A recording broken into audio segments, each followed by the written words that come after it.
Fala, investidores, boa noite, sejam muito bem-vindos a mais um episódio do nosso canal de podcast da Invest Dicas e hoje com um convidado muito especial, Ricardo Natali, CEO aí do canal Lucro FC, falei certo? Falou certo. E é isso aí, pessoal. Cara, seja muito bem-vindo ao nosso podcast, brigadão, é na terça-feira à noite, você com a gente aqui, vambora, cara. Não, eu que agradeço, obrigado, é sempre legal estar aqui junto com vocês falando de assuntos bem importantes para todo mundo, né? Isso aí, curtiu o presente, gostou? Opa!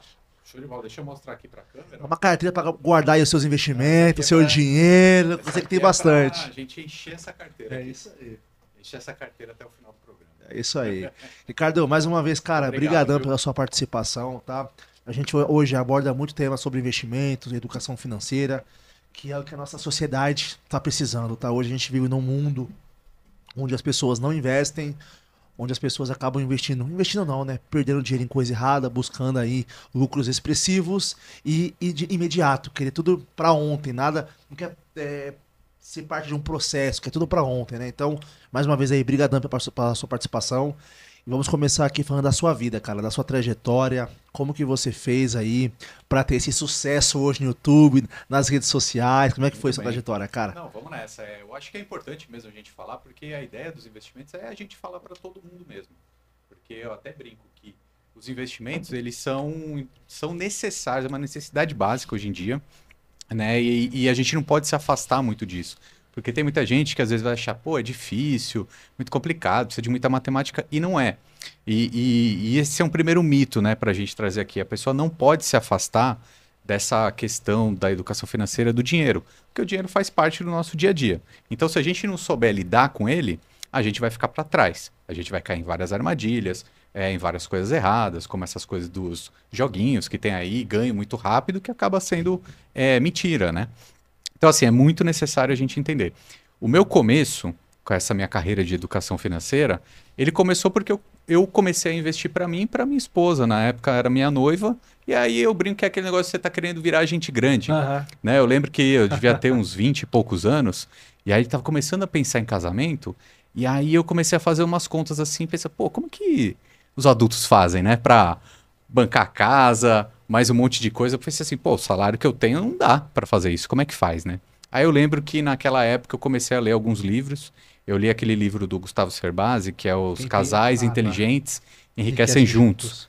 E ali para mim foi uma virada de chave, porque eu falei, cara, se eu poupar e investir todos os meses, esse meu dinheiro vai crescer e eu vou ter mais realizações, eu vou conseguir comprar mais coisas. Então precisa ter essa organização. Aí, cara, eu falei, putz, esse é o segredo, é simples, é fácil, é só fazer isso. Poupar e investir todos os meses. Se eu precisar resumir tudo em uma frase, é isso. O segredo é poupar e investir todos os meses. Agora, quando eu li aquilo, eu queria falar para todo mundo. Eu falava para os meus amigos, estava lá no Isso foi em churrasco. que ano, mais ou menos? Cara, isso aí deve ter sido lá para 2015, mas Ah, 2013, não foi tanto tempo 2014. assim, não. Um pouco recente, né? Exato, exato. Um pouco mais de 10 anos atrás. E aí eu queria falar para todo mundo sobre isso, né? Porque, pô, eu não me formei em economia, cara, eu nunca fui craque em matemática, nada disso. Mas, pô, como eu vi que era simples, eu falei, cara, é só fazer isso. Não é para guardar tudo que você ganha, parar de viver, ser mesquinho. Não, mas, pô, guardou ali 10% do seu salário, já tá bom. Você vai ter algo a mais no futuro, né? Eu costumo falar que é isso. A grande definição de investimentos é isso. Você trocar algo hoje por algo melhor no futuro. Então, se você guarda 10% do seu salário hoje, todos os meses, durante muito tempo, pô, você vai conseguir comprar sua casa à vista, você vai conseguir ter independência financeira, não vai depender do INSS, enfim. Você vai realizar vários sonhos. E aí eu queria falar isso pra todo mundo, cara, e ninguém me dava moral. Sabe, todo mundo com aquele negócio, pô, você tá falando besteira, Ricardo, esse negócio de poupar não tem nada a ver. Negócio de Vamos investimento viver não a vida. funciona. Vamos viver a vida, que ficar guardando, cara. Pô. E aí eu tinha essa vontade de falar sobre esse tema para todo mundo. E aí tem aquela frase, né, que você só consegue falar com aqueles que querem ouvir, né? Então assim, o meu ciclo de amizade ali, o meu círculo de amizade não estava querendo ouvir. E aí que foi me despertando essa vontade de falar para muitas pessoas, foi aí que eu comecei a me tornar um educador financeiro. Procurei alguns cursos para me tornar educador financeiro e poder, a princípio eu tinha pensado muito de atender as pessoas no 1 a 1, ou então fazer palestras, Tipo a enfim. mentoria mesmo, né? Exatamente, eu achei, no primeiro momento eu achei que esse era o caminho. Só que aí no meio dessa jornada, foi aí que apareceu a internet, né? Que a internet é um maior palco que a gente tem, Demais. né? Eu lembro que no começo eu brincava que eu queria fazer alguns vídeos, mas a minha ideia era fazer vídeo pro Facebook. Você vê que aí a gente Ah, Facebook. já tá ficando mais velho. Não tinha nem WhatsApp, nem Instagram naquela época. E assim, eu lembro que o primeiro vídeo que eu fiz, eu queria alertar, assim, é uma coisa de falar pros amigos mesmo. Que tinha na época tinha um banco, era o Banco Itaú mesmo, que tinha uma conta que era taxa zero.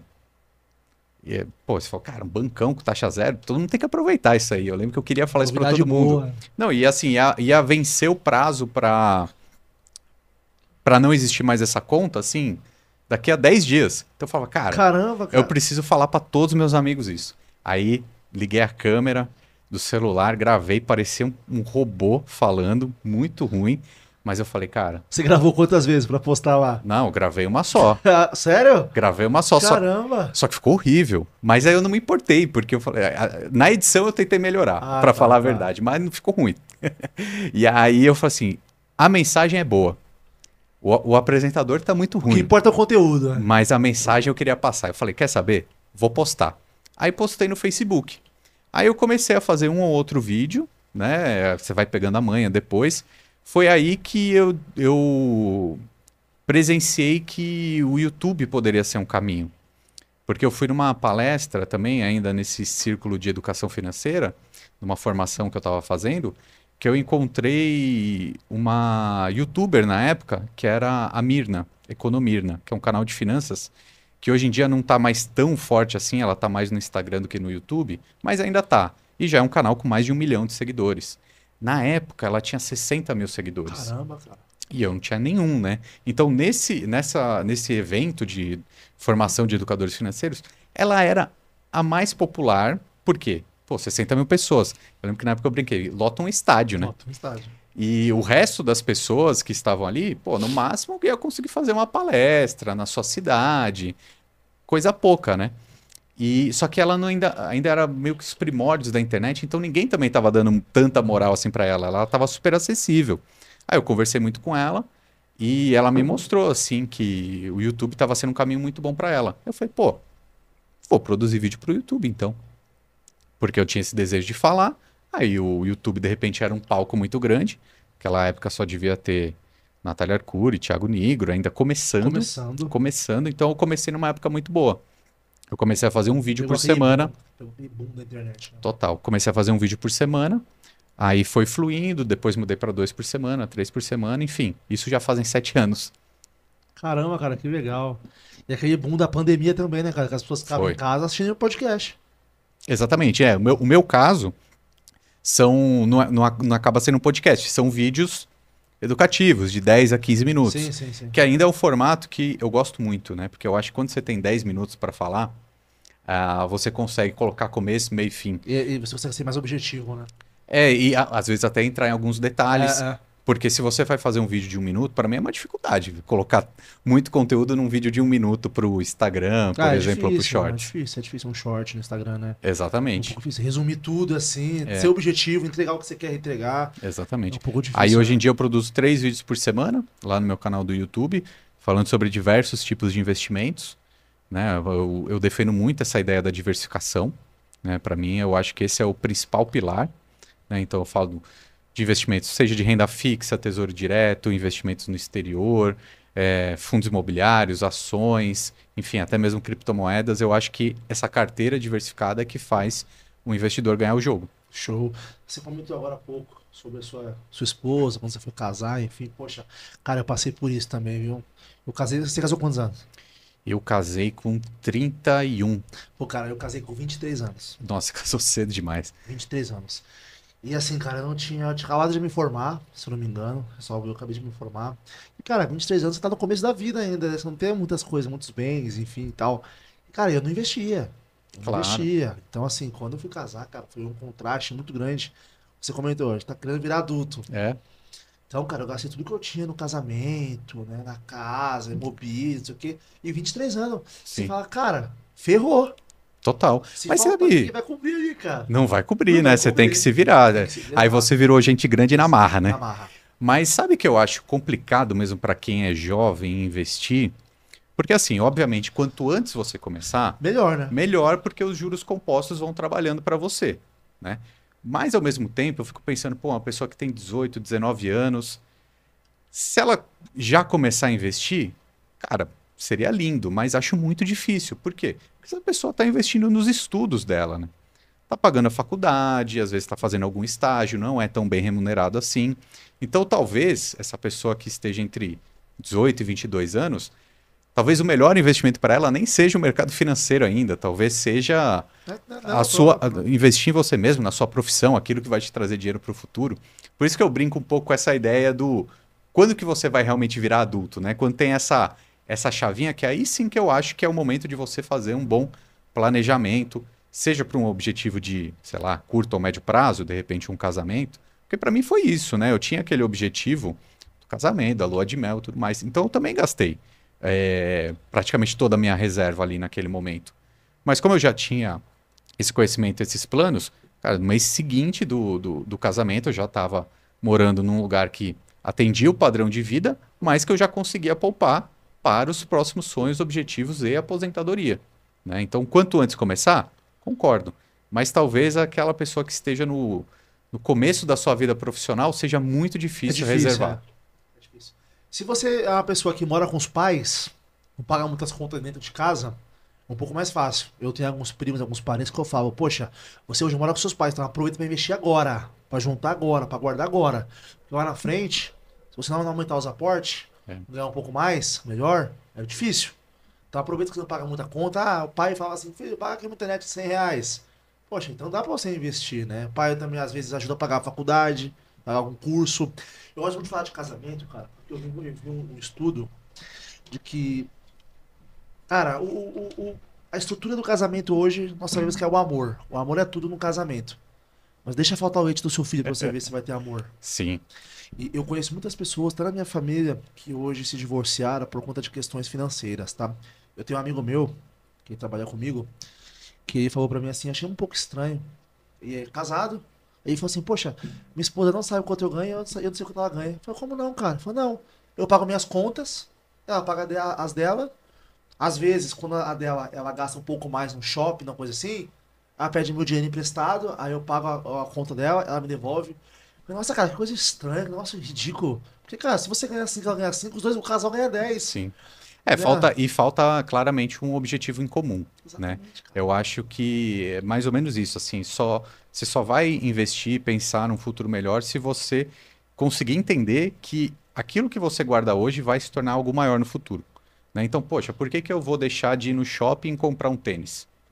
Pô, só se eu conseguir entender que esse dinheiro que eu guardar vai se transformar no futuro, de repente, numa viagem no ano que vem, ou num carro daqui a alguns anos, trocar algo por algo melhor. Porque senão eu vou gastar, né? Então eu acho que, por exemplo, no caso que você trouxe aqui, uma família, ela tem que ter com clareza os seus objetivos em comum, né? Eu acho que, obviamente, isso tem que ser conversado e definido, né? Poxa, faz uma reserva de curto, médio e de longo prazo, né?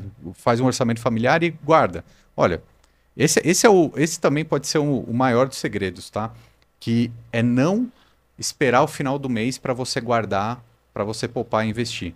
Provavelmente, quando chega no final do mês, seu dinheiro já sumiu, Uhum. né? Não adianta esperar, porque o dinheiro vai embora, né? A gente vive numa sociedade consumista. Então, tem que mudar o jogo.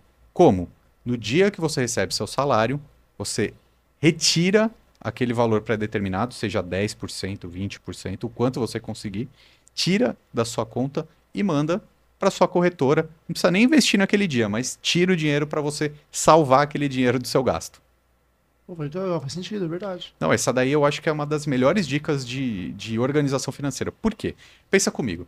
Pô, você fez ali mais ou menos as suas contas e você, sei lá, você ganha 5 mil reais e você consegue guardar 10%. Você consegue guardar 500 reais, tá? Ou 20%, você consegue guardar 1.000 reais por mês. Depende do seu padrão de vida, dos seus gastos, etc. Se você esperar até o final do mês, você já vai ter consumido esses 500 ou esses R$ 1.000, porque alguma coisa apareceu. Então, olha que interessante se você mudar o jogo. No dia que você recebe o salário, você salva esses R$ 500 e aí o resto você gasta sem dó, porque você já guardou. E esses R$ 500 já estão trabalhando por você. Você fica até com a consciência limpa, né? Fala assim, pô, Totalmente. Não precisa. E aí que tá, não precisa ter uma planilha de organização financeira mirabolante que você tem que anotar todos e todos os gastos. Se você guardou o percentual pré-determinado no dia 1 do seu salário, o resto do mês você gasta. O quanto tiver na conta você pode gastar. Por quê? Você já fez o dever de casa. Você já garantiu aquele dinheiro que vai trabalhar por você e garantir o seu próximo objetivo ou uma independência financeira. legal, é verdade, cara. Às vezes a gente fala, não, você tem que organizar a sua planilha, fazer uma planilha de gastos, uma planilha de controle financeiro, mas é bem simples, né, É cara? que o problema é que se você. O mundo ideal seria todo mundo sabendo na vírgula o quanto se gasta. Mas é muito difícil, É muito beira difícil. o impossível. E se você colocar isso como uma barreira, você vai ficar longe, você desiste. É igual quem está fazendo uma dieta e chegar e falar assim: olha, agora você só vai Chato, a comer dieta fodeu. uma folha de alface por dia. Você vai conseguir fazer um dia, 2 dias, 3 dias, no quarto dia você vai chutar o Você tá de balde. saco cheio já, Entendeu? cara. Tem que ser plausível, possível, né? Tanto uma dieta quanto uma organização financeira. Então não precisa. Ah, quero um aplicativo que vai me mostrar na vírgula quanto que eu gasto em cada coisa. Cara, é muito difícil. É muito difícil, e aí, se você acha difícil demais, você desanima e não faz Não nada. faz nada. Então, a melhor dica que eu posso dar é: poupe primeiro. Ou seja, no dia que o salário cai na sua conta, você Já reserva, separa o dinheiro dos investimentos, e aí você vai aplicar, pode até aplicar ao longo do mês inteiro, não tem problema. Mas esse dinheiro vai trabalhar por você e mais, você salvou o dinheiro, né? Ou seja, você não gastou, você não torrou aquele dinheiro que vai te garantir um futuro melhor. Isso é verdade. E o que eu percebi um pouco nesse casal, que eu comentei com você agora, foi que eu acho que eles têm um pouco de medo de falar de dinheiro. Eu percebo que as pessoas têm medo de falar com o cônjuge de dinheiro. Parece que é um assunto que machuca, é um assunto que dói. E não tem que ser assim, né, cara? É inviável, né? Porque o dinheiro ele faz parte do nosso dia a dia e ele precisa ser respeitado, né? E a grande questão é não ser tão imediatista, porque, poxa, todos têm seus sonhos, seus desejos e querem atingi-los, mas, por exemplo, num orçamento familiar tem que ter uma conversa, tanto marido, esposa, filhos, para que todo mundo esteja com os mesmos objetivos e não deixa de ser uma negociação também, né? O que não pode é ser escondido, né? Porque aí todo mundo trabalhando junto vai chegar num objetivo em comum. É, isso é verdade. E às vezes também, cara, dá pra fazer um pouco de renúncia. Porque eu vejo que as Sim. pessoas hoje em dia querem tudo pra ontem. Ah, eu quero um videogame, eu quero trocar de celular. Eu quero ter um iPhone 15, um iPhone 14. E às vezes não precisa, às vezes não condiz com a sua realidade. Dá pra esperar um pouco, entendeu? A grande verdade é que quando você quer antecipar a realização de algum desejo, Isso é verdade. você acaba pagando mais por isso. Poxa, eu quero comprar um carro, eu não tenho dinheiro para comprar um carro, vou parcelar em 60 vezes. Você paga 2 carros. Então, assim, quanto mais imediatista você é, mais caro você paga e possivelmente você se distancia de outros desejos maiores. Né? Esses Isso dias. é o conceito da taxa de Taxa juros. de juros. Isso é muito importante, né? Quando a gente fala de educação financeira também, a gente não está querendo falar para a pessoa só poupar, poupar, poupar, poupar. Não, a gente quer que as pessoas entendam alguns conceitos importantes, né? E eu destaco 2 grandes conceitos que é taxa de juros e inflação. Isso todo mundo devia entender. Por quê? Taxa de juros nada mais é do que o valor do dinheiro no tempo. Ou seja, se você quer comprar algo financiado, você está pagando mais do que o quanto ele vale hoje, porque é esse dinheiro no tempo. Assim como nos investimentos. Se você coloca o seu dinheiro para render, você tem juros a seu favor. E o segundo tópico importante também é a inflação. Por que a inflação? Porque a inflação é o aumento generalizado dos preços. Então, tudo aumenta de preço todo ano. Se a gente não souber disso, se a gente ignorar isso, a gente vai ficando mais pobre todos os anos. Qual é a solução? Você poupar e investir e superar a inflação com seus investimentos. Então, quem não investe já está perdendo 4 a 5% todo ano, que essa é mais ou menos a média da inflação. É um perigo. Inflação realmente é um perigo e essa falta do conhecimento de o que é uma taxa de juros, do que é uma inflação, faz do que o povo acaba caindo em várias armadilhas. Isso é bom até para comprar um carro, pra comprar um apartamento também, a pessoa entender a taxa de juros, para negociar na hora do apartamento, ver se realmente cabe no bolso. Porque às vezes eu conheço muitas pessoas que compram apartamento e começa a vir taxa de juros, começa a vir correção, o cara não consegue pagar mais. Às vezes está pensando só naquele dinheiro naquele É, momento, mas exatamente. esquece tudo aquilo, né? A questão da casa própria, eu acho que ela é muito relevante, ela é muito discutível, porque cada pessoa O tem. primo pobre fala muito isso, né? O Primo Pobre fala muito isso. Cada pessoa tem a sua característica, o seu desejo. Algumas pessoas querem morar de aluguel, outras querem comprar uma casa para chamar de sua. Enfim, tem muitos desejos comportamentais ali. Mas o que mais me preocupa são as pessoas que passam sua vida inteira tendo um só patrimônio. Ou seja, passa 30 anos pagando um financiamento de um imóvel, aí vai chegar lá com 60 anos de idade, vai ter um imóvel. Só que aí não tem mais nada. Então, o que adianta você ter um imóvel para morar, mas você depender simplesmente de uma aposentadoria minguada do INSS? Você vai passar necessidade. Você vai diminuir o seu padrão de vida na velhice, porque você não vai estar mais apto a trabalhar, né? Você não vai estar mais no seu auge financeiro, né? De geração de recurso. Então, isso me preocupa muito. Acho que as pessoas querem comprar imóveis, poxa, eu acho que tem que comprar, é um desejo, claro, mas precisa fazer isso, mas não pode esquecer uma outra fatia do seu dinheiro para poupar para a aposentadoria, para a independência financeira no futuro. Porque senão você vai chegar com 60, 65 anos de idade, você tem uma casa para morar. Ótimo, que maravilha. Sei lá, ela pode estar valendo 1 milhão. Mas e se você não tiver dinheiro para colocar comida no prato? De repente, sua aposentadoria vai ser R$ 2.000. Fora os remédios. Fora os remédios, exatamente. Então, assim, Convênio, né? muito cuidado com essa ideia de comprar a casa própria. Não sou contra, mas não coloque todo o seu patrimônio apenas num imóvel, num ativo imobilizado que não te gera receita, né? Na verdade, até te tira receitas, porque tem manutenção, tem os impostos de uma casa. Então, esse aí é um cuidado importante. Ter uma casa própria, sim, vai comprar financiado ou vai comprar à vista no futuro, tanto faz. Mas não esqueça do dinheiro também da aposentadoria, porque esse tem que estar em outro lugar. Uma carteira previdenciária que vai te gerar dividendos no futuro, ou mesmo juros de renda fixa. O que não dá é para ficar dependendo apenas do INSS. Faz sentido mesmo, cara. Eu conheço gente que acontece isso, viu? Muito isso. Muito, muito. Muito isso. Eu tenho um rapaz que comprou um carro agora, eu conheço. Ele comprou, achou que ia ser legal. Não, se eu quero fazer Uber tempo extra, eu pago o carro. Ele ganha de salário R$ 2.000 e paga de carro com juros, que ele financiou R$ 1.200. Aí chegou e Não, falou assim, inviável. aí chegou e me falou assim, Léo, você precisa de um conselho seu. Eu falei, manda. Ele falou assim, cara, eu comprei um carro, né?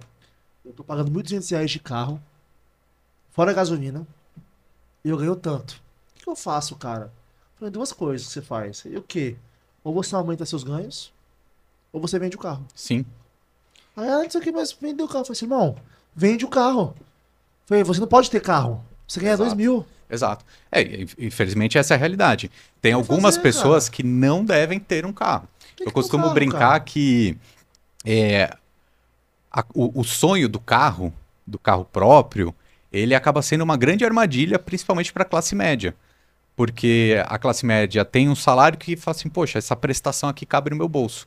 Só que às vezes ela representa, a prestação do carro, representa 40% do seu salário, 50% do seu salário e as outras coisas. Então, assim, você cai na armadilha de ter a realização daquele desejo antes do que você pode, porque às vezes, se você se dedicar mais ao seu trabalho, você melhorar, você estudar um pouco mais, você consegue uma promoção, aí sim você vai estar próximo de alcançar aquele desejo. Então, e sem contar que o carro vem com vários outros gastos, né? Ixi, Que às vezes são ignorados.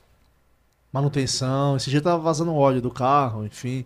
Aí teve aqui manutenção. Ficou mais de R$ 1.000 pra arrumar o Né? carro. E, cara, tem que fazer. Final lata, tem que vender o carro, cara. É isso. Mas sabe qual que é o segredo nesse ponto? É a definição do seu padrão de vida. O que é isso? Às vezes é uma palavrinha meio chique que não dá para entender direito, mas o padrão de vida é aquilo que você pode gastar dentro do mês.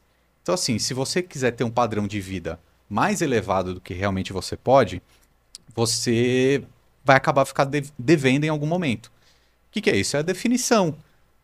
Se vai ter carro ou não, se você vai ter uma casa no bairro A, ou no bairro B, ou no bairro C, se você pode ir no shopping comprar artigos ou não, se você tem que ficar esperando promoções. Você tem que definir o padrão de vida, né? Eu acho que essa é uma lição de casa. E sempre viver um degrau abaixo do que você pode.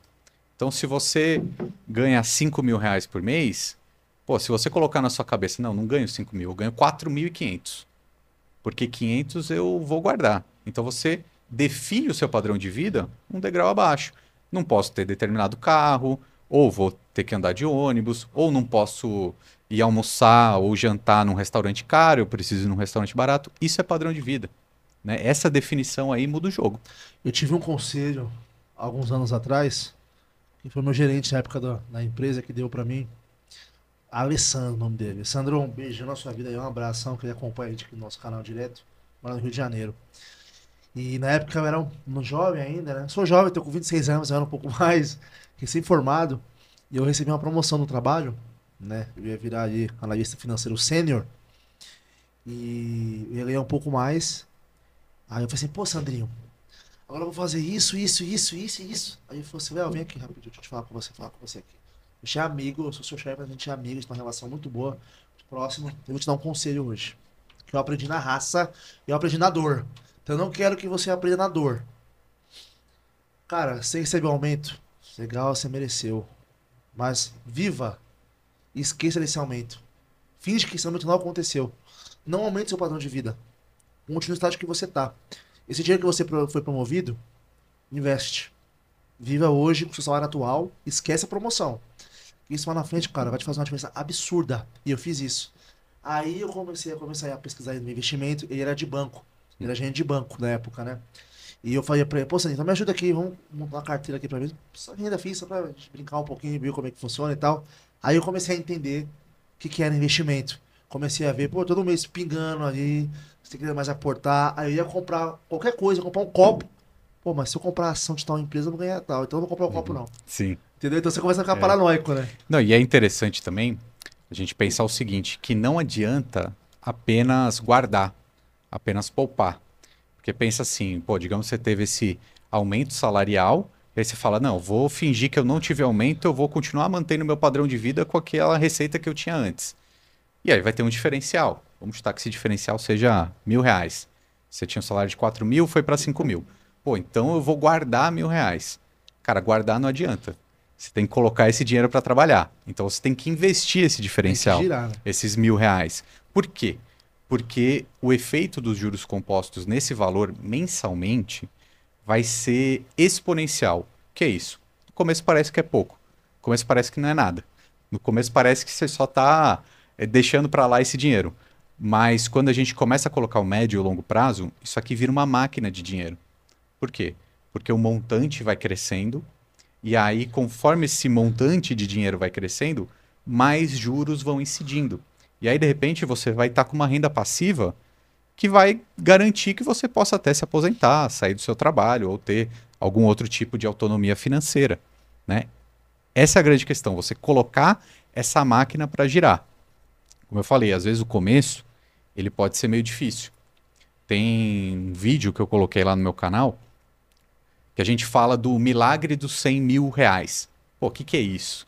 R$ 100.000 poupados, guardados, é um belíssimo marco para qualquer pessoa. Qualquer pessoa que está num plano de independência financeira. É uma absurda, né, cara? Muito. Só que qual que é o lance?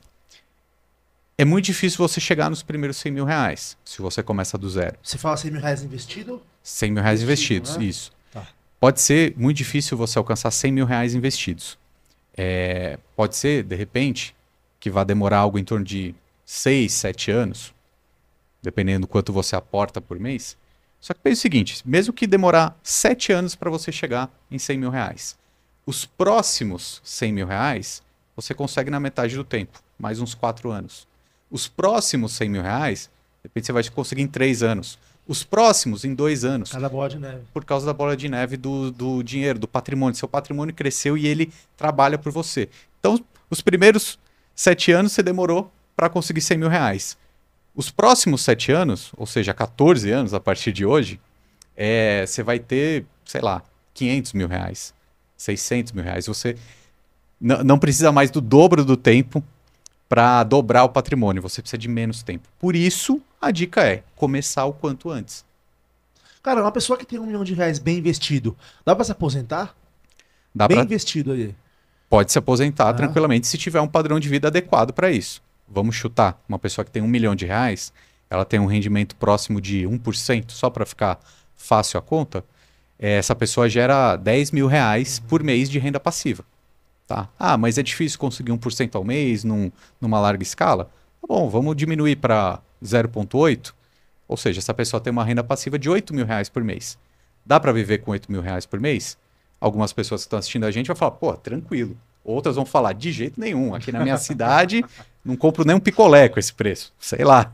Então, depende muito do padrão de vida da pessoa. Mas a grande questão aqui é muito melhor ter esse dinheiro e essa renda passiva do que não ter. Porque às vezes pode ser que seja só um complemento possível para sua aposentadoria. Só um valor a mais que vai agregar.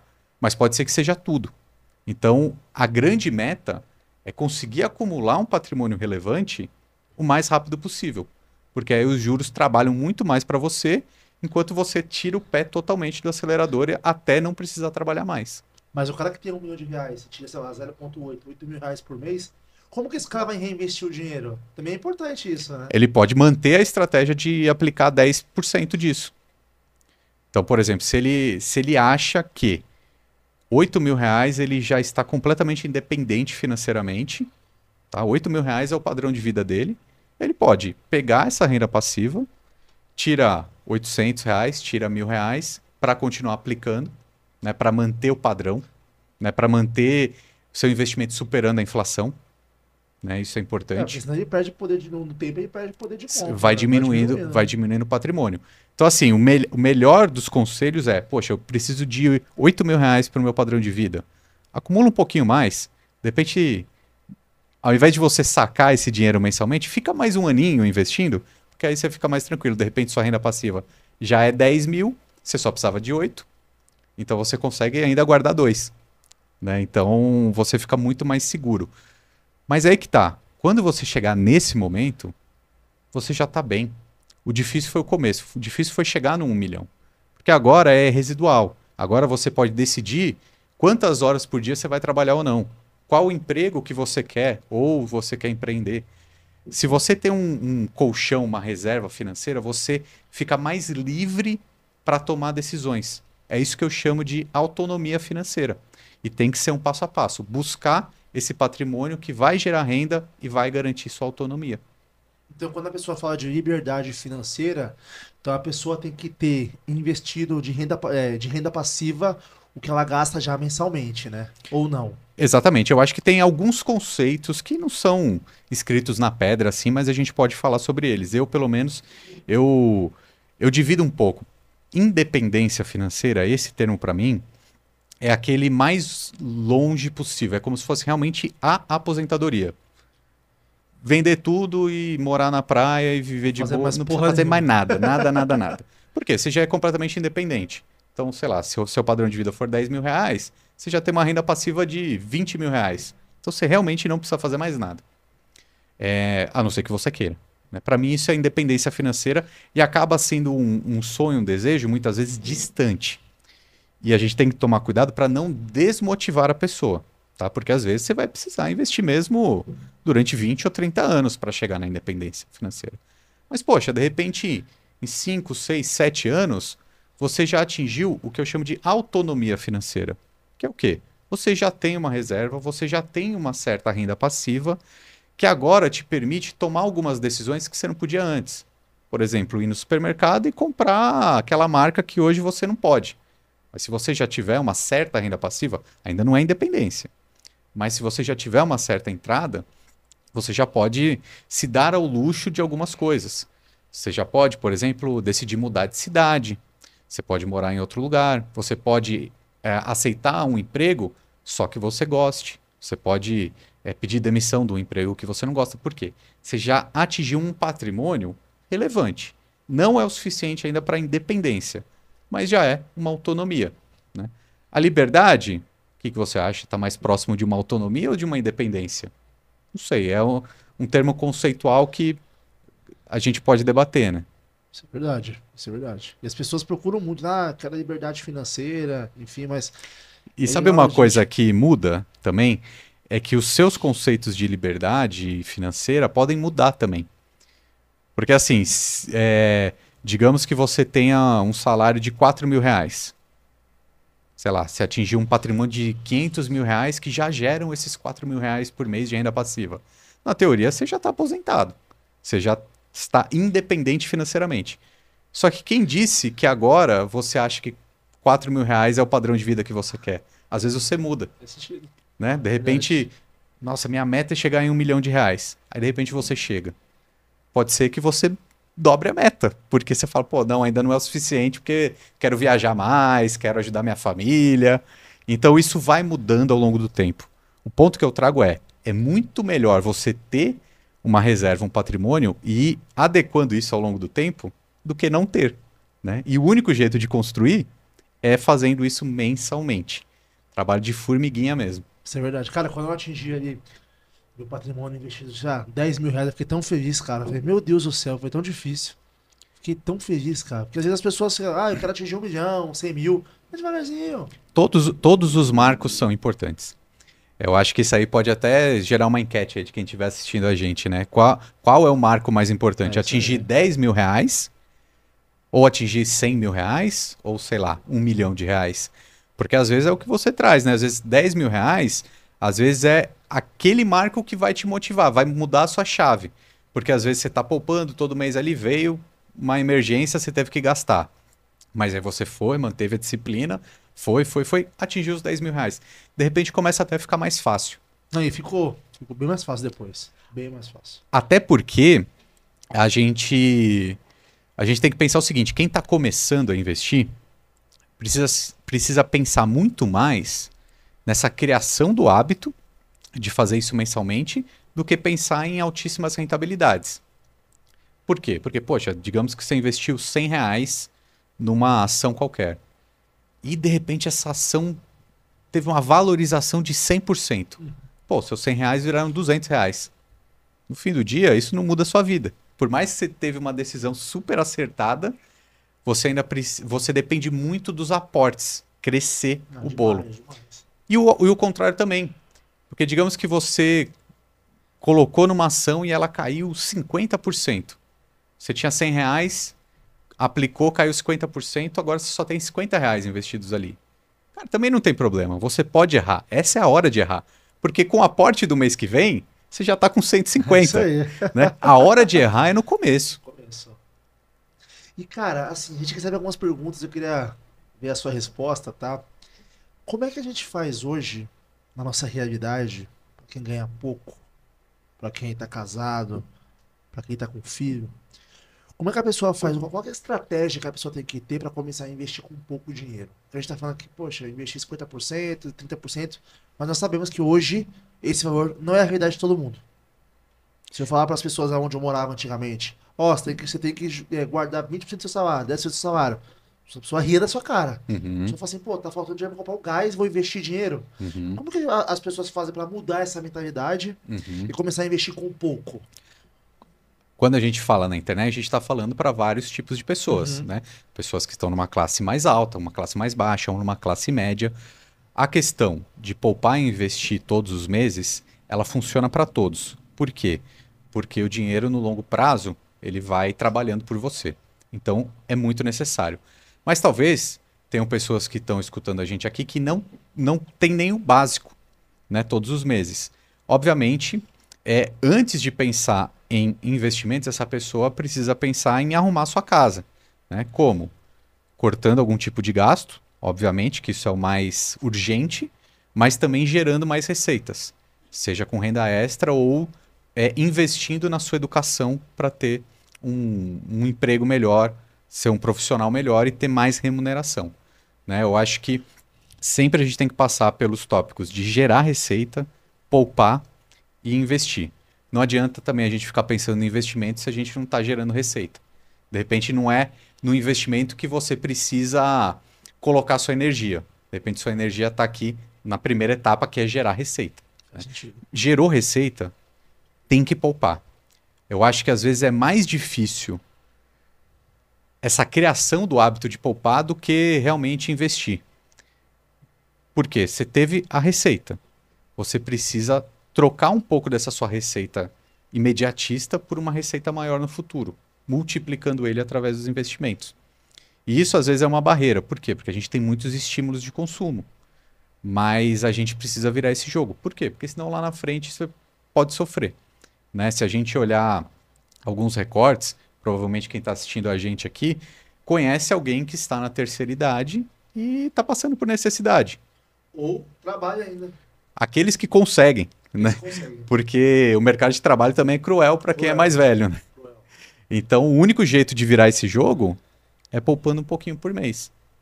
Isso tem que ser obrigação, né, cara? Tem que ser uma obrigação e eu acho que não tem outra saída. Não tem. Na verdade é essa, né? Às vezes a gente fica pensando, por exemplo, poxa, tem gente que fala assim, olha, eu vou fazer uma dívida aqui, porque se eu não fizer a dívida aí eu não guardo. Né? Sei lá, vou comprar uma casa só para ter um boleto para pagar. Eu tenho que ter um pitbull correndo atrás, senão eu não consigo. Exato, e isso aí é muito perigoso. Essa não é a solução de jeito nenhum. Por quê? Porque você não está crescendo sua bola de dinheiro, seu patrimônio não está crescendo, porque você está sempre correndo atrás. Né? Então, mais uma vez o exemplo da casa. Poxa, você paga R$ 3.000 de aluguel hoje. Aí você fala, não, mas eu vou financiar porque aí eu vou começar a pagar R$ 5.000 por mês, mas aí eu dou um jeito. Pô, mas se você dá um jeito quando você faz um boleto, por que você não dá um jeito agora? É verdade. Faz um boleto seu, com o seu nome no dia 5. Todo mês você paga para você mesmo. O Pitbull é o seu boleto do banco. Porque aí você, coloca esse dinheiro para render, cara. Não tem outro jeito. Não dá para você falar assim, não, mas eu vou comprar um imóvel na planta, eu vou aumentar meu financiamento agora, porque aí sim eu vou conseguir me controlar. Não adianta. Você tem que ter essa mentalidade, essa disciplina de colocar o dinheiro para render todo mês. E aí,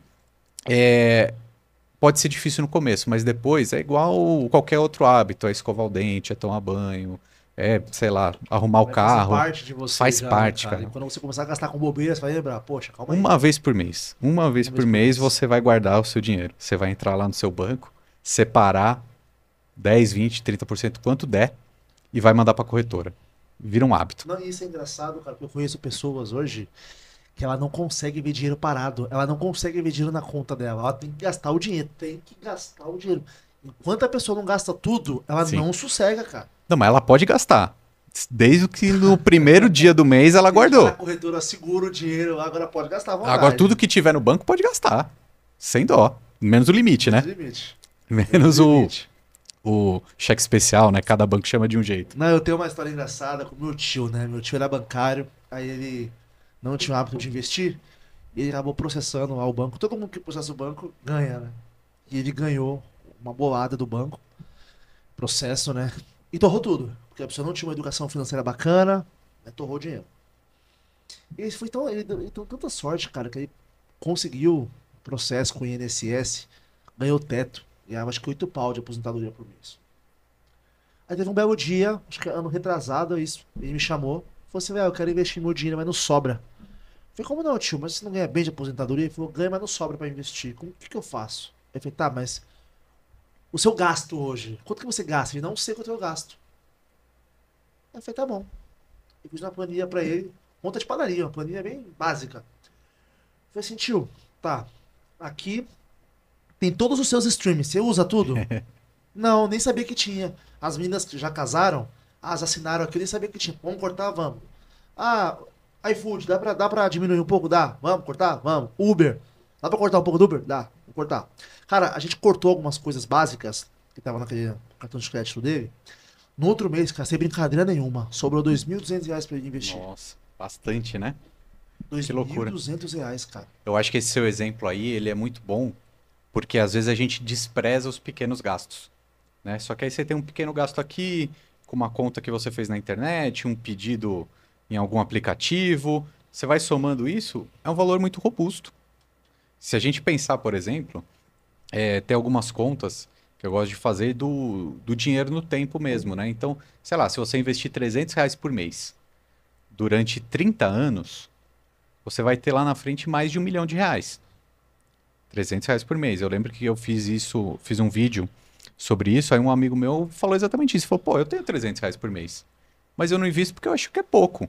Caramba, Mas cara. não é pouco, porque no longo prazo vai ser muito. Muito mais importante é você ter essa disciplina de fazer todo mês. Não adianta também fazer uma vez só. Porque se colocar R$ 300 achando que ele vai se multiplicar, mas Vai nem em todos os 30 meses. anos. Mas tem que ser sempre. Isso é verdade. E a gente pensa que é pouco, mas já dá um dinheirinho bom lá na frente, né, cara? Dá. No ano já dá um dinheiro bom se você ter Exato. essa disciplina de guardar E uma dinheiro. coisa que às vezes as pessoas reclamam é isso, assim, pô, mas, Ricardo, eu vou colocar R$ 300 por mês, depois de 30 anos eu vou ter R$ 1 milhão. Só que daqui a 30 anos, esse R$ 1 milhão não vai comprar as mesmas coisas que 1 milhão compra hoje. Aí eu falo, sim, mas você também não precisa aplicar R$ 300 exatamente todos os meses. Você pode mudar. No primeiro mês ou no primeiro ano você coloca 300. No próximo, você coloca 305. No próximo, 320. Você vai corrigindo a inflação nos seus aportes. Porque se você aumentar um pouquinho o seu aporte todo mês ou todo ano, pelo menos a inflação do período, lá na frente esse R$ 1 milhão vai estar preservado também. Então aí a simulação funciona. Aí eu falo que a riqueza vem dos aportes. É nos aportes. Pra ninguém, investimento deixa ninguém rico. É os aportes que deixam. É. Tem que, poxa, cara, se eu colocar os R$ 10 por mês, você ficar rico, cara, aumenta os aportes. Se você conseguir investir hoje R$ 5.000 por mês, conseguir colocar R$ 1.000 por mês hoje, que já é uma boa quantia, aí sim. E tem outra coisa que pouca gente fala também. Eu dou o nome de aporte rápido. O que é isso? Digamos que você aporte R$ 300 todos os meses. Lá daqui a 30 anos você vai ter R$ 1 milhão. Só que, se você manter esses R$ 300 por mês, só que se você conseguir um aporte rápido no primeiro mês de R$ 10 mil, por exemplo, depois de 30 anos não vai ser mais 1 milhão, vai ser 2 milhões. Ah, tá, entendi. Porque quanto mais rápido você colocar o primeiro aporte, mais o juro composto vai trabalhando em cima desse primeiro aporte. Esse dinheiro pode ser do quê? De algum processo, de alguma coisa assim desse tipo, né? Às vezes você vai vender seu carro. Uma Às, bolada grande. às vezes você vende o carro que está te dando um monte de despesa e fica um ano andando de transporte público, já é o suficiente. Caramba, cara, isso é verdade. E aí você acelera a sua aposentadoria, de repente você ia demorar para ficar autônomo financeiramente 10 anos. Só que se você fizer um aporte rápido no mês 1 desse plano, você não vai precisar de 10 anos, você vai precisar de 7 anos. 7 anos. De repente você ganhou 3 anos do seu plano só por uma decisão rápida. Caramba, é verdade, cara. Isso é muito importante. Isso é verdade mesmo, cara. Outra coisa, o pessoal às vezes tem receio que fala o seguinte, pô, não vou investir, sei lá, R$ 100 por mês. É melhor eu esperar o fim do ano e investir 1.200 de uma vez só. Também tá errado. Primeiro pelo hábito, né? Porque é muito importante você ter o hábito e é quase um aprendizado você fazer um investimento todos os meses. Você vai aprendendo sobre os tipos de investimento. Mas além disso, vale mais a pena matematicamente você colocar R$ 100 todos os meses do que esperar o 12º mês e colocar 1.200. Porque já vai, o juro composto já vai agindo todos os meses em cada um desses R$ 100 que você colocou. Isso é verdade. Então, não espere ter um grande patrimônio para começar a investir. Muito mais importante é começar agora, porque o tempo, ele joga a nosso favor. Joga. E é legal isso, porque as pessoas acabam perdendo dinheiro por conta disso, né? Perde Não muito, sabe. perde muito dinheiro. Às vezes tem... Eu fiz um vídeo lá no canal outro dia que tinha essa história, né? Digamos que tem uma pessoa um casal que tem um filho e fala assim, não, filho, sei lá, 2 anos de idade. Fala assim, não, vou esperar o nosso filho completar 10 anos, porque aí a gente vai ter mais dinheiro, vai sobrar um pouco mais de dinheiro, aí a gente começa a investir. Mas veja, ela já deixou 8 anos 8 anos. do juro composto que poderia estar trabalhando aí, né? Então é bem importante, o mais rápido possível tem que começar. Ah, mas eu não tenho dinheiro ainda. Começa com pouco, para você ir aprendendo, é quase um curso na prática, e aí você vai conhecendo mais, você sabe o que é uma conta corrente de uma corretora, você vai começar a ver dividendo caindo na sua conta, e isso vai te motivar, te empolgar, de repente, a fazer uma renda extra, ou conseguir aplicar aquelas pessoas que têm aquele emprego que distribuem um bônus por ano, ou uma PLR, você começa a colocar um aporte rápido no meio do seu plano de independência. Faz muito sentido. E até a pessoa também que recebe ter, né, cara? A pessoa junta todos os meses lá certinho, bonitinho, 400, 500 reais. Aí chega no 13º, joga tudo. É uma Também. aceleração boa também, né? Joga tudo, ou de repente, se não quiser jogar tudo, joga só uma parte, porque pode ser motivador também você pegar uma parte do seu dinheiro de vez em quando e se premiar. Vai fazer uma viagem, não precisa guardar todo o 13º, dependendo do seu padrão de vida. Pega uma parte desse e vai comemorar o ano novo com a sua É família. isso aí, eu Né? comprar o que você queira no final do ano também, uma roupa Exatamente. nova. Isso é importante também, né, cara? Porque na pessoa Eu enche o acho. saco também, a pessoa, pô, não tenho nada, tô investindo aqui. Eu acho que isso daí é um erro. Se você pensar só nesse dinheiro para aposentadoria, você pode se desmotivar. Aí esse é o Você problema. tem que ter E os sonhos e prazeres também, metas. né, cara? Não, e você pode colocar sonhos e metas também de curto e médio prazo. De repente, pô, eu tenho o sonho de conhecer a Disney. Sei lá, cara, faz um planejamento. De repente, daqui a um ano ou dois, você se premia. Não esquece a aposentadoria. O dinheiro da aposentadoria tem que ter. Mas, de repente, você consegue guardar um pouquinho também para realizar um sonho de curto prazo. E aí é bom, porque você se motiva. Né? Você se premia porque você teve a disciplina, você atinge aquilo que você queria. Então, é um ciclo muito virtuoso. Isso é verdade, isso é demais. Deve ser, é gostoso ser premiado de vez em quando, né, cara? É bom Sim, demais, né, necessário. cara? É legal, né? A gente, poxa, meu esforço aqui valeu a pena. Então, tô colhendo os frutos aqui do meu investimento. É bom demais isso, né, cara? Sim. Ô, Ricardo, vamos lá. Cara, pra pessoa que tá começando a investir, o que que você indica aí de bom, assim, renda fixa? Ou pra pessoa também que quer um pouco aí se aventurar no mundo das ações, o que que você indica bacana aí pra pessoa ter um bom início aí dos investimentos? Bom, quem está começando a investir, eu gosto sempre de falar para começar nos ativos mais seguros, Uhum. né? Por quê? Porque aquela pessoa que está começando, ela não quer risco. Ela quer aprender aos poucos. Então, assim, eu entendo que o começo, sendo mais seguro, pensando em renda fixa no Brasil, é excelente, né? Porque remunera bem e é super seguro. Seja título do Tesouro Direto, que é o ativo mais seguro do país, ou mesmo CDBs de bancos e corretoras. Né? Eu acho que esse é um caminho muito interessante, até para montar aquela reserva de emergência, né? Aquele dinheiro que fica disponível por qualquer imprevisto que você tenha. Né? Então, para começar, eu acho que é sempre bom começar pelo mais seguro. Mas, também, eu não sou aquela pessoa que defende que você tem que colocar todo o seu dinheiro na renda fixa, todo o seu dinheiro na reserva de emergência, mesmo que você esteja no começo. Se você está no começo, mas está dedicado, procura informação, lê um livro, assiste um vídeo na internet ou faz algum curso, mesmo com pouco dinheiro, você já pode colocar uma fatia em ações, uma fatia em fundos imobiliários. Eu costumo até falar que os fundos imobiliários são a porta de entrada para a bolsa de valores. Você gosta? Você gosta bastante, né? Gosto bastante, assim, o público gosta também, porque é um ativo que ele é composto por imóveis, Uhum. então é fácil de entender. A gente sabe aqui no Brasil, o brasileiro gosta de imóveis, sabe que imóvel tem valor e tem o aluguel, né? Que é aquele pagamento mensal que é sempre bom receber. Nos fundos imobiliários é o dividendo, Isento, né? Também é bom, né? isento de imposto de renda. Eu costumo falar que o fundo imobiliário é a porta de entrada da Bolsa de Valores, por quê? Porque são fundos negociados na Bolsa, ou seja, todos os dias úteis são negociados.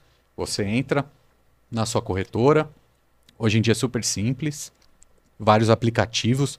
As corretoras hoje em dia facilitam muito a nossa vida. Você entra lá qualquer dia útil e você compra um fundo imobiliário. Então você está investindo na bolsa de valores, só que um fundo imobiliário ele tende a ser um pouco mais estável do que uma empresa, do que uma ação. Né? Então, por que que o fundo imobiliário ele é mais estável do que as ações? Porque imóvel é mais estável do que empresa. Uma empresa pode falir. Um imóvel chegar a valor zero é impossível. Né? Então, pode ser uma porta de entrada, começar a comprar algum fundo imobiliário. Por que que eu digo isso? Porque aí você vai se acostumando, você vai vendo na prática como é o processo, porque às vezes a pessoa pode ter medo, né, de abrir o aplicativo, mandar dinheiro para lá, comprar determinado fundo. Mas, pô, imagina, você compra um fundo imobiliário hoje, daqui a 30 dias, você já vai ver o primeiro dividendo caindo na sua conta. É muito bom, né? Você começa a entender como isso funciona, e aí é um caminho sem volta, né? Então, assim, outra dica para quem está começando também é que não precisa fazer tudo de uma vez só, não. né? Porque tem gente que tem pouco tempo para se dedicar ao estudo, alguma coisa assim. O mais importante é começar a investir. Então, assim, começando a renda fixa, que é mais seguro, com certeza. Próximos passos, bolsa de valores, fundos imobiliários, ações. Depois a gente vai falar também de investimentos no exterior, investimentos de criptomoedas, que são mais arriscados. Enfim, é quase um álbum de figurinha que você não precisa completar tudo no primeiro dia, mas você vai entendendo um pouquinho mais de cada um. Legal, isso é importante, né, cara? Mas falando em FIA, eu sei que você gosta bastante aí, né? Seu público também gosta bastante. É quando eu vou comprar um fundo imobiliário assim, qual que é a primeira coisa que eu tenho que analisar? Você acha que se fosse, é o lugar do fundo, né? As últimas rentabilidades dele? O que que eu tenho que analisar assim de imediato para saber se aquele ativo ali é bom comprar ou não? Muito bem. Quando a gente olha um fundo imobiliário, eu acho que a primeira coisa que a gente tem que ver é qual é a composição dele. Por quê? Principalmente hoje que a gente tem um mercado de fundos imobiliários bem grande, né, bem relevante no Brasil, já passa de mais de 30 anos, né? Então é uma indústria forte. Uhum. Então a gente tem muitas opções. Então a primeira característica que você tem que olhar é a composição dele. Por quê? Principalmente porque a gente tem fundos ali muito diferentes. A gente tem fundo de tijolo e fundo de papel, né? São duas classes de investimento em fundos imobiliários que às vezes geram uma primeira dúvida. O que é isso, né? Fácil de entender. Um fundo de tijolo é porque tem um prédio ali por trás, Um tem tijolo. tijolo. Então vai ser uma laje corporativa, que é um escritório, um shopping center, um galpão de logística, uma loja de departamentos, enfim. Tem o tijolo ali por trás. Esse é o mais fácil de entender, né? Pô, como? Pô, se eu compro uma cota de um fundo imobiliário, eu sou dono de uma cota de um fundo imobiliário que tem vários imóveis dentro dele, e aí tem inquilinos que pagam aluguel para o fundo e o fundo paga o dividendo para mim todos os meses. Bem simples de entender. Do outro lado, a gente tem fundos imobiliários de papéis, que no Brasil hoje já são maioria e é um mercado muito grande que eu acho que veio para ficar definitivamente. O que é um fundo imobiliário de papel? Ele tem dentro dele ativos imobiliários, mas é praticamente um título de dívida dentro dele, que a gente dá o nome de CRI, Certificados de Recebíveis Imobiliários. Basicamente, então, sendo um título de dívida, praticamente um título de renda fixa, É um CRI, né, no caso. é um CRI, né? O Certificado de Recebível Imobiliário. O investidor, quando ele compra, ele está comprando também um fundo, só que nesse caso não tem empreendimentos de tijolo ali, mas tem uma série de contratos ali, onde tem um emissor, tem um devedor e tem uma pessoa que recebe, né? Uma instituição que recebe. Então a gente está comprando títulos lastreados no mercado imobiliário, títulos de dívida, quase uma renda fixa. Uhum. E aí os fundos de papéis, eles pagam muitos dividendos. Por quê? Porque todos esses contratos, eles têm ali as garantias e também eles estão remunerando acima da taxa do CDI, que é próxima à taxa Selic, estão remunerando acima do IPCA, que é a taxa de inflação. A gente sabe que aqui no Brasil, tanto inflação quanto taxa de juros, a taxa Selic, são altos, historicamente. Então os fundos de papéis caíram na graça do pessoal, por quê? Porque paga muito dividendo. Não tem grande tendência de valorização dessas cotas, né? É bom a gente destacar isso. Um fundo de tijolo, ele tem característica de valorização. Por quê? Porque é um prédio, é um tijolo. O tijolo valoriza, mesmo que seja devagar, né? Fundo de papel não. Fundo de papel é praticamente um título de renda fixa lastreado no mercado imobiliário. Então eu acho que essa é a primeira coisa que o investidor tem que entender. Qual é a composição daquele fundo que ele está olhando, né? Uma diversificação entre esses dois setores acho que faz sentido, né? Eu não gosto de fundos imobiliários que sejam arriscados, tá? Tipo quais, mais ou menos assim, dá um exemplo. A gente teve um exemplo no ano de 2023, se eu não me engano, teve um fundo imobiliário de papel, que ele é chamado de HCTR, Uhum. HCTR11. O que aconteceu? Ele tem vários contratos dentro dele, só que vários desses contratos tiveram calote. Por quê? Existe um termo que a gente usa no mercado financeiro quando a gente fala de investimentos, que são títulos high yield ou high grade. O que é isso?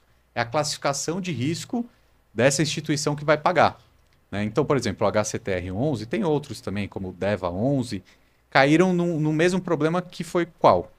Esse devedor, né? Então, essa instituição, essa empresa que tem que pagar, né, esse valor mensal, digamos assim, não pagou. Essa empresa, digamos que essa empresa faliu. Então, calote. Quando tem calote no fundo, ele não vai ter o mesmo dividendo para pagar para o cotista. E a cota dele na bolsa cai muito. Cai muito, despenca, né? Despenca. Então, assim, fundo imobiliário de papel é seguro? Sim e não. Porque tem aqueles com características de serem mais arriscados, que são os high yield, né? Então, esse tipo de investimento eu não gosto. Quer dizer que está errado, tinha que acabar? Não, tem quem goste, né? Eu sou defensor que existam ferramentas Sim, no sim. mercado financeiro. Na minha visão, eu gosto de fundos mais seguros, que são esses que têm essa denominação de high grade, ou seja, um grau de risco maior. Na sua carteira hoje, tem mais de papéis ou tijolos? Olha, ultimamente eu estou muito interessado em fundos de papel, tá? Por quê? E é difícil ver as pessoas que precisam de fundo de papel, cara. Pois A é, maioria é cara. tijolo. A maioria é tijolo. Tijolo é muito bom também, eu tenho. Eu diria, não sei, eu acho que eu chutaria que eu tenho 60% papel e 40% tijolo. Por que que eu gosto muito dos títulos de papéis? Porque na minha montagem da minha carteira de Sua investimentos, estratégia, no na caso, minha né? estratégia, o que que eu penso? Eu sou um investidor com perfil moderado, então eu tento manter 70% do meu dinheiro em ativos mais seguros e 30% em ativos mais arriscados. Eu não costumo falar que eu divido minha carteira em 70% renda fixa e 30% renda variável. Não, por quê? Eu defendo 70% em ativos que eu considero seguros. Então, os fundos imobiliários de papéis que eu tenho na minha carteira, eu coloco na fatia de segurança. Para mim, isso é praticamente um título de renda fixa, porque eu entendo aquilo que está dentro, confio naquela gestão daquele fundo, então, para mim, está na minha fatia de segurança. E você Veja, consegue uma boa remuneração com esses fundos? com certeza, um fundo de papel hoje está pagando 12, 13% ao ano, às Muito vezes até bom, um muito pouquinho bom. mais, dependendo de como da sequência da taxa de juros. Então, veja, não é reserva de emergência. Fundo imobiliário não é reserva de emergência, é investimento de longo prazo. Uhum. Não é para sacar a qualquer momento. Posso vender quando eu quiser? Posso. Mas não é a tendência. A tendência é comprar por um preço justo e manter esse fluxo de pagamento de dividendos para o resto da vida. Ou, sei lá, até eu resolver vender essa cota. Então eu considero os fundos de papéis na fatia de segurança da minha carteira. E os fundos de tijolos? Considero também. Tá? Por isso que tem que ser uma seleção muito bem feita. Quando a gente fala de fundo de tijolo, o que é mais importante? Localização desses imóveis, qualidade técnica também desses imóveis, porque assim, muita coisa varia. Taxa de juros varia, cenário macroeconômico, mas se você estiver comprando um bom imóvel, tecnicamente falando, e bem localizado, aquilo tem muito valor, né?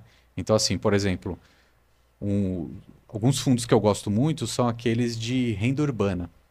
Então, por exemplo, a gente tem um fundo muito grande que se chama HGRU 11, tem o TRXF 11 também, que eles têm essa característica, e agora tem outros também que estão seguindo essa mesma linha, o RBVA, está chegando também o GARI 11, está com um pouco dessa característica. Por que que eu gosto de renda urbana? O que que é renda urbana?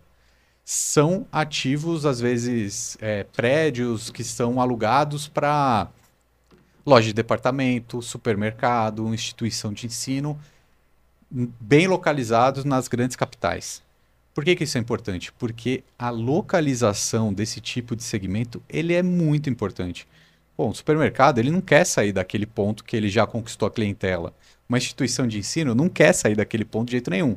E quem é o dono daquele imóvel? É o fundo. Então, o fundo, primeiro, ele já tem um contrato muito longo com esses inquilinos.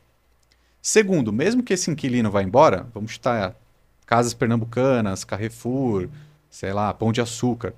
Se esse cara for embora, putz, aí o meu inquilino foi embora, eu não vou mais receber o aluguel? Não vai, mas pela localização daquele imóvel, ele vai alugar para outra instituição e não vai demorar. Então, assim, dois pontos que eu gosto muito. Contratos Então, bem fazer esse longos estudo tem que ser feito, né, tem que ser cara? feito. Não tem Para a como. segurança da pessoa que está investindo também. Isso é importante. Exatamente.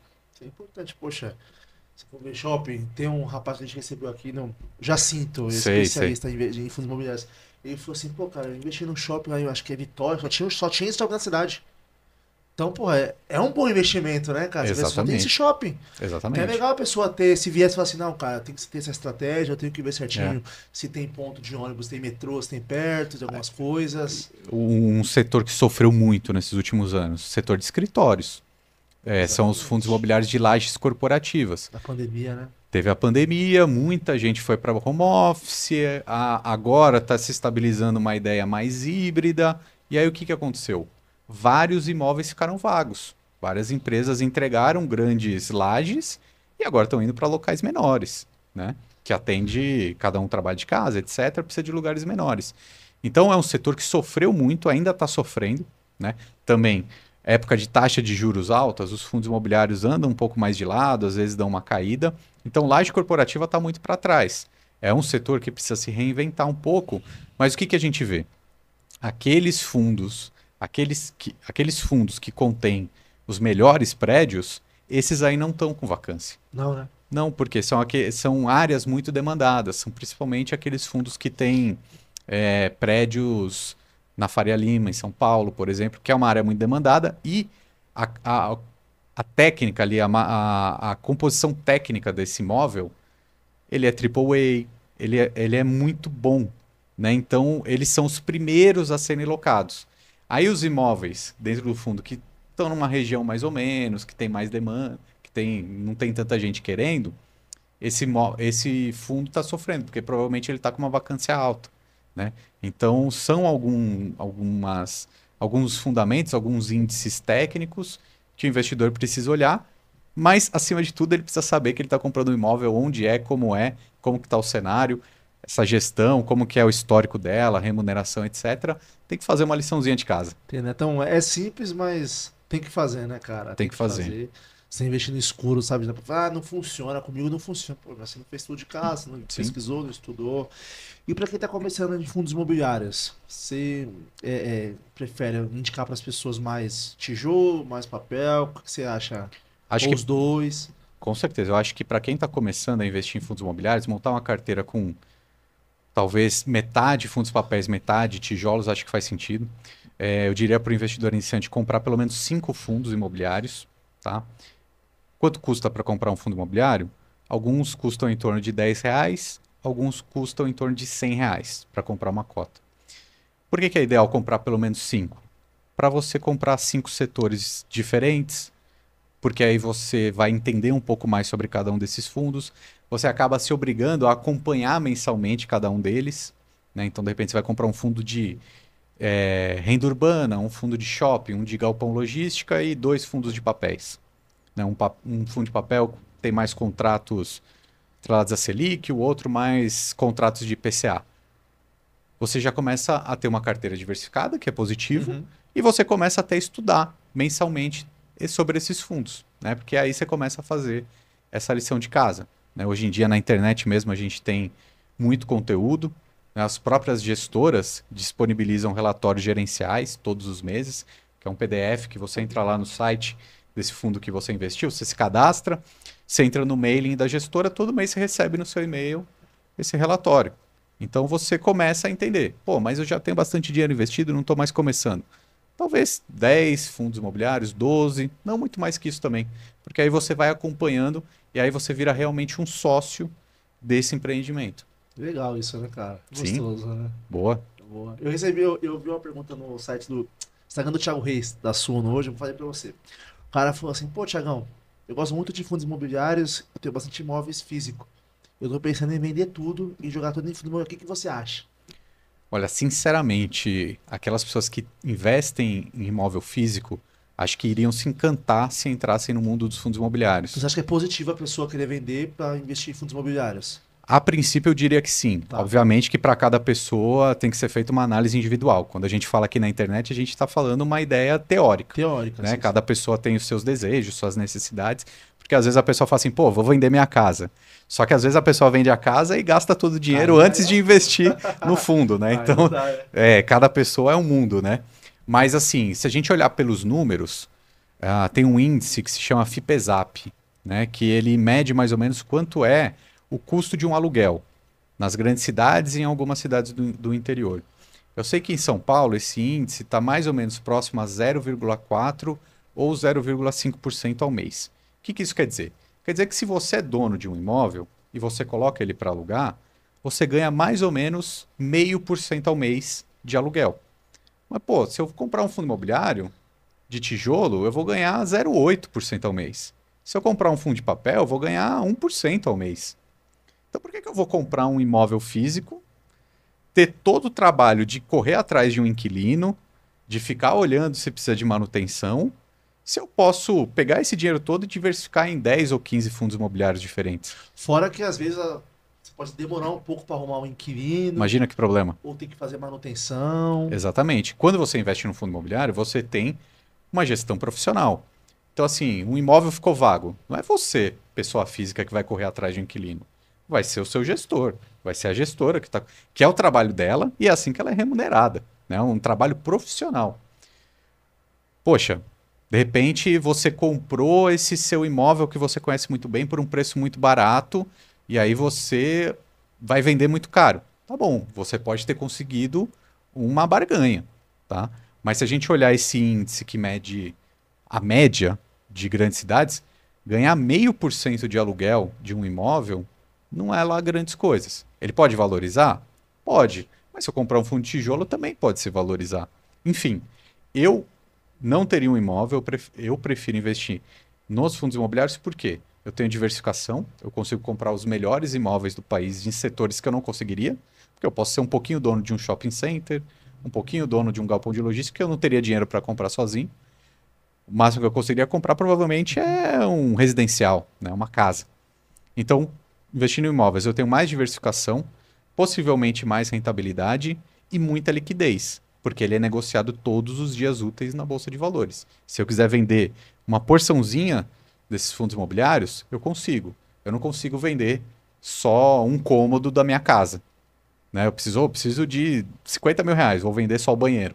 Não existe. Ou você vende tudo ou você não vende nada.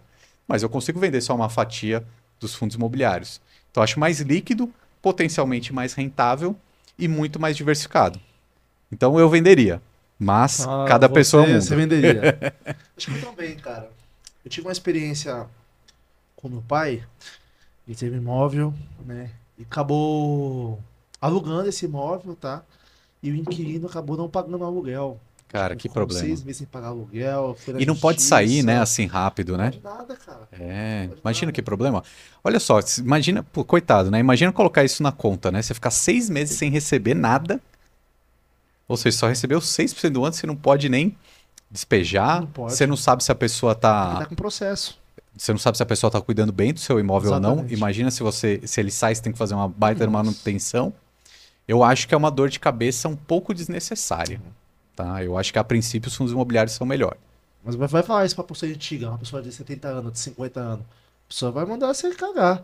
Não, eu adoro imóveis, o negócio é Sim. imóveis. Meu pai me ensinou a investir em terra, que Sim. terra valoriza. Mas sabe que as pessoas mais antigas gostam muito de imóveis, mas eu acho que faz sentido, por quê? Porque na época que eles estavam no auge, que eles tinham bastante dinheiro para investir, não tinha tantas opções como tem hoje. Fundo imobiliário, por exemplo, nem existia. Sim. Então, assim, as poucas pessoas, poucos brasileiros que investiram seu dinheiro 30, 40 ou 50 anos atrás e compraram um terreno, fizeram um bom negócio. Até porque, comparativamente, onde mais eles poderiam aplicar? Não dava para comprar dólar porque era super fechado. Bolsa de valores? Talvez, mas eram poucas ações. Fundo imobiliário não existia. Então, quem comprou, quem investiu em imóveis lá atrás, fez um bom negócio. A grande questão é que hoje a gente tem um leque de opções absurdo. Né? Eu acho que tem muita opção. Desde investimentos no Brasil, quanto investimentos nos Estados Unidos, que estão completamente disponíveis. Né? Eu acho que hoje é muito melhor, porque a gente tem várias opções e a gente diversifica mais. Né? Então, assim, ok, as pessoas mais antigas já têm esse conhecimento, tudo bem, fiquem com eles, mas quem está acompanhando aqui a gente pode aprender um pouquinho mais sobre isso tudo. aí. Pode se arriscar um pouco mais, que certeza que vão conseguir muito mais coisas, mais rentabilidades, Sim, investindo aí em ações, em fundos imobiliários, do que praticamente em imóveis, né, cara? não deixa de ser imóveis, só que Exato. um mas pedacinho Um deles. pedacinho deles, é verdade. Cara, e pra quem tá começando a investir em ações? Você acha bom que a pessoa investir em small caps, a pessoa investir em uma empresa um pouco mais robusta na bolsa de valores, com histórico já comprovado? O que você indica para as pessoas assim que estão começando a investir em ações? Eu acredito que o que move a Bolsa de Valores, principalmente no Brasil, são os dividendos. Eu fiz alguns estudos algum tempo atrás que mostra que em países emergentes, aquelas ações melhores pagadoras de dividendos costumam ter melhor performance. Então, assim, se a gente pegar Brasil, México, Coreia, Turquia, todos esses países que são emergentes, ou seja, não são aqueles países Aham. mais desenvolvidos, todos os índices de dividendos superam o índice médio da bolsa. Caramba. Então, aqui no Brasil, por exemplo, a gente tem um índice que se chama IDIV, Uhum. que supera em muito o Ibovespa num cenário de 10 ou 15 anos. Né? O que são essas empresas que pagam os dividendos? Normalmente elas são as maiores empresas do país. São empresas que já são líderes de mercado, têm um fluxo de caixa recorrente, enfim, são os grandes bancos, Itaú, Banco do Brasil, etc., empresas de energia elétrica, CEMIG, Taesa, utilidades básicas, Telefônica, Vivo, enfim. Essas empresas boas pagadoras de dividendos, elas costumam ser grandes, costumam ser líderes, então elas nem têm mais tanto dinheiro para crescer. Então, ao invés dela pegar um percentual do lucro e investir na própria operação, ela resolve dividir com os acionistas. Então, eu acho que o investidor brasileiro pensar em dividendos faz muito sentido. Empresas pequenas que têm grande potencial de crescer, small caps, por exemplo, funciona muito bem, mas normalmente funciona muito melhor em mercados mais robustos, por exemplo, nos Estados Unidos. Lá as ações small caps costumam superar a Uhum. média. Né? Aqui no Brasil, nem tanto, porque você já está num país um pouco mais arriscado. Você comprar uma ação de uma empresa mais arriscada, você aumenta muito o seu risco. Né? E não é garantido que você vai ter um retorno tão substancial. Eu gosto das ações de small caps, mas muito pontualmente, principalmente num cenário, num momento em que tiver mais propício. Tá. Né? Faz sentido. Então, o investidor, poxa, se ele estiver começando, pensa nas grandes, pense em dividendos. Que aí eu acho que faz muito sentido. Que é a jogada, no caso, né? É. O Luiz Barsi gosta muito, hein? O Barsi gosta muito, eu acho que é um exemplo, né? O que o Barsi fez, eu acho que é muito legal ter a figura dele, porque é motivador e é um exemplo. Não concordo com 100% das coisas que ele fala, por É, quê? ele não gosta de fundos imobiliários. Ele não gosta de fundos imobiliários, por exemplo, mas ele se acostumou. Quando ele começou a investir e montou a fortuna dele, também não existiam fundos imobiliários. Mas tem algumas pessoas, até eu não me lembro onde que eu vi esse estudo, mas que se o Barsi tivesse investido simplesmente no S&P 500, que é o índice da Bolsa Americana, durante o mesmo período ele teria mais dinheiro Caraca. com o S&P do que com o Ibovespa, ou com os dividendos dele. Por quê? Mas aí também, né, é a janela temporal. Olha quanto o dólar se valorizou Sim, contra o real. sim. Tá? E hoje em dia é muito mais fácil investir fora do que lá atrás, quando Não, ele nem começou existia. também, não Era, existia. era, era só para muito, muito, muito rico. Né? Então, por isso que a gente não pode nem julgar ou Não. defender 1000% aquilo que ele faz e replicar. Porque são outros tempos Tem também, que né? respeitar pro cara teve resultado. Isso, isso. Até E sem ganhou contar. por dia na bolsa. Exatamente, mas sem contar que muito do ganho dele também veio de valorização não só dos dividendos. Olha como que isso é interessante, né? Às vezes, empresas grandes e sólidas também crescem. Talvez não tão rápido, mas no longo prazo elas vão crescendo e você vai recebendo os dividendos.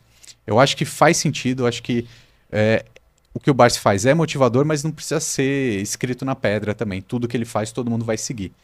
Até porque às vezes ele erra também, né? Ah, com certeza, cara. Com certeza. É porque, igual eu te falei, e teve muito resultado. Se erra, ninguém tá vendo que ele errou. Exatamente. Entendeu? E outra coisa, né? Um erro nesse momento também pode ser irrisório, né? Eu lembro que teve uma época que ele falou que estava investindo na 4 IRB. bilhões na bolsa, cara.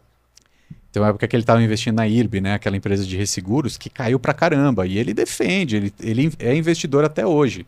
Já passaram-se alguns anos Ele fala, e. não, se cai eu compro mais. Exatamente, mas, poxa, quanto do patrimônio dele está investido em IRB, né? 1%? 1%. Pô, se for 1%, tudo bem você correr esse risco, né? O problema é o cara que está lá em casa assistindo esse vídeo na internet e está colocando todo o dinheiro dele Não, numa não empresa dá, não dá. arriscada demais, né? E é isso que eu te pergunto agora, qual que é a importância da gente diversificar o nosso patrimônio, nossos investimentos? Porque eu vejo que, assim, às vezes a bolsa chega num tempo de volatilidade, como que é a palavra, meu Deus? Volatilidade. Volatilidade, que as pessoas acabam ficando com medo, perdendo dinheiro. Então, como eu consigo me proteger dessa volatilidade da bolsa? Eu acho que a maior proteção do investidor é ter uma diversificação. Por quê? Porque você aumenta o seu potencial e você também mantém uma certa segurança na carteira. Então, se você tiver muito alocado, por exemplo, em ações da Bolsa de Valores e a gente está num ano ruim e ela cair, você vai ficar mais preocupado do que devia, você de repente não vai dormir dinheiro. Ou você não vai dormir você não vai dormir direito. E não é isso que os investimentos pregam. O investimento é para você ganhar, aumentar o seu patrimônio. Poxa, então se você está muito alocado num ativo muito de risco, você está fazendo errado. Por quê? Você precisa ter uma certa segurança. Quanto de segurança? Aquilo que te deixa dormir tranquilo. Né? Como eu disse, no meu perfil, 70% está em ativos que eu nem preciso nem olhar. Que eu sei que está tranquilo, está rendendo, ou está na renda fixa super previsível, ou está em ativos em fundos imobiliários ali que eu não tenho a menor pretensão de vender, pelo menos em 2 ou 3 anos. Né? Agora, aqui você pode reservar uma fatia para ativos mais arriscados. O grande problema é que, enquanto o mercado está bom, todo mundo quer ser arrojado. Mas aí, quando o mercado vira e você perde dinheiro, aí você percebeu que você não era tão arrojado assim. É igual aquela frase do Mike Tyson. Todo mundo é corajoso até tomar o primeiro soco na cara.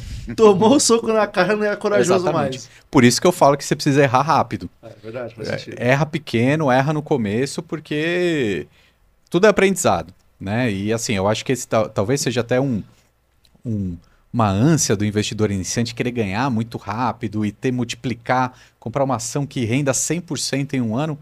Calma, no começo é muito mais importante o aporte. E você vai aprendendo, né? De repente você vai chegar com uma carteira que aí sim, quando você tiver mais que 100 mil reais, 200 mil reais, aí sim você pode se preocupar mais com fazer ela render mais, né? Porque aí os aportes começam a ser menos relevantes nesse patrimônio, né? Sim, verdade. Então, no começo é mais aprendizado na prática, porque realmente você aprende fazendo, do que pensar em altíssima rentabilidade, ou vou comprar tal ação que ela vai explodir. Compra, fica de olho, aprende a analisar, tudo mais. É praticamente uma escola. Show, isso é verdade. E também agora, uma pergunta legal que eu gosto de fazer para todo mundo, que eu tô vendo esse boom aí de as pessoas, de investidores indo para fora. Qual que é a importância hoje de você dolarizar uma parte? Eu não digo tudo, né? Mas uma parte do seu patrimônio. Não digo tudo porque hoje nós temos a renda fixa brasileira que paga muito bem. Então, é importante ainda a gente dolarizar uma parte do patrimônio? Com certeza. Eu acho que a dolarização do patrimônio hoje também é uma necessidade básica. Por quê? A gente não consegue prever o futuro, mas se a gente olha o histórico, o dólar se valoriza muito contra o real. Para mim, assim, já tem euro, enfim, mas o dólar é a moeda mais forte do mundo e não tem Exatamente. discussão, né? O dólar sendo a moeda mais forte do mundo, isso te protege cambialmente falando, né, essa diferença do dólar contra o real, e também te abre inúmeras possibilidades, né? Eu falo para as pessoas, investir na bolsa americana é mais seguro que investir na bolsa brasileira. Só que aqui a gente conhece, a gente sabe o nome de todas as empresas, a gente se acostuma. Só que, poxa, quantas empresas famosas que existem lá no mercado norte-americano e está totalmente acessível para Tudo que a nós? gente tem aqui é venda de dólar. Exatamente. Tudo. São mais de 8 mil ativos que você pode comprar indo para lá, né? Então, assim, são ativos. A bolsa de valores lá é mais segura que aqui. Então, são muitas possibilidades que a gente tem para comprar. Faz muito sentido, porque você diversifica o seu patrimônio, você se protege cambialmente, você se abre a um imenso número de grandes oportunidades até de valorização. E hoje em dia é muito fácil, né? Eu acho que sempre foi importante investir em dólar, sempre foi. Quem pôde fazer isso 10 ou 15 anos atrás, hoje está sorrindo à toa. Mas a questão é que mais ou menos de uns 5 anos para cá o jogo mudou, né? Tem várias corretoras especializadas em brasileiros e hoje em dia é fácil. A gente consegue investir do sofá da nossa casa. Então não vejo motivo para ficar de fora. Tem alguma ação que você gosta de lá, que você costuma indicar para as pessoas? Eu acho que a primeira coisa que o investidor brasileiro pode fazer ao ir para a bolsa norte-americana é comprar algum ETF. Por quê? O que é um ETF? É uma cesta de ativos. Você compra um ativo e dentro dele tem várias opções lá dentro, né? O mercado norte-americano tem como índice mais famoso um que se chama S&P 500, que seriam as 500 principais ações da bolsa norte-americana. E a gente pode comprar esse ETF, né? Então, esse é um ponto que eu acho interessante, porque ali você já está investindo nas ações mais famosas, né? Facebook, Apple, Microsoft, Google, enfim, todas essas empresas de tecnologia, mais as empresas financeiras, JP Morgan, enfim, todas as empresas, todas as 500 principais, McDonald's, Procter & Gamble, enfim, todas essas empresas já estão nesse índice das 500 mais, inclusive até alguns fundos imobiliários norte-americanos, que lá eles chamam de REITs. Basicamente é um investimento imobiliário que você já está acostumado no Brasil, você pode fazer isso também lá nos Estados Unidos. Alguns REITs fazem parte desse índice com as 500 maiores empresas da Bolsa Americana. Acho que essa é uma maneira magnífica de você começar, né? Todas as empresas famosas, Coca-Cola, enfim, todas elas fazem parte desse índice. Então, um jeito tranquilo de começar, eu acho que é por aí. Qual corretora que você gosta de usar assim para investir lá fora, que Eu, operacionalmente falando você gosta? eu utilizo a Avenue para fazer meus investimentos lá demais, nos eu Estados gosto Unidos. Eles foram pioneiros, né? O que eu no gosto Brasil. muito, Desmistificou esse mercado aqui, né? desmistificou totalmente, assim, eu já fiz muitos vídeos lá com eles, já Roberto entrevistei Lee, né? Roberto Lee. O pessoal que trabalha lá é muito competente, né? Então eles têm até áreas de atendimento individualizado, eles têm áreas que publicam ideias de investimentos, lives mensais, tudo isso pro corretista normal, assim, não tem custos absurdos. Então a competência deles, mais o pioneirismo, faz com que eu invista pela Avenue mais ou menos há uns 5 anos, né? E cada vez melhora mais. Tem cartão de débito que você pode usar nas viagens. E É é simples abrir conta na Avenue, muito cara. Eu tenho simples. conta na Avenue, é bem Muito simples. simples. E hoje ela tem como sócio 50% da Avenue é o Itaú, Itaú, né? Isso passa muita É só o credibilidade. Itaú. É só o É Itaú, só o exatamente. Itaú. E olha outra coisa bem legal, também dá para investir em renda fixa nos Estados Unidos, né? Às vezes a gente não sabe, porque até um tempo atrás, todo mundo falava de investimento nos Estados Unidos, só pensava nas empresas de tecnologia. E aí acaba que você só manda para esse tipo de investimento aquela sua fatia que você aceita um pouco mais de risco.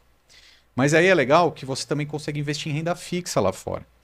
Então tem muito título que, por exemplo, tem o Tesouro Direto norte-americano, né, que são as Treasuries. Você empresta dinheiro para o governo americano.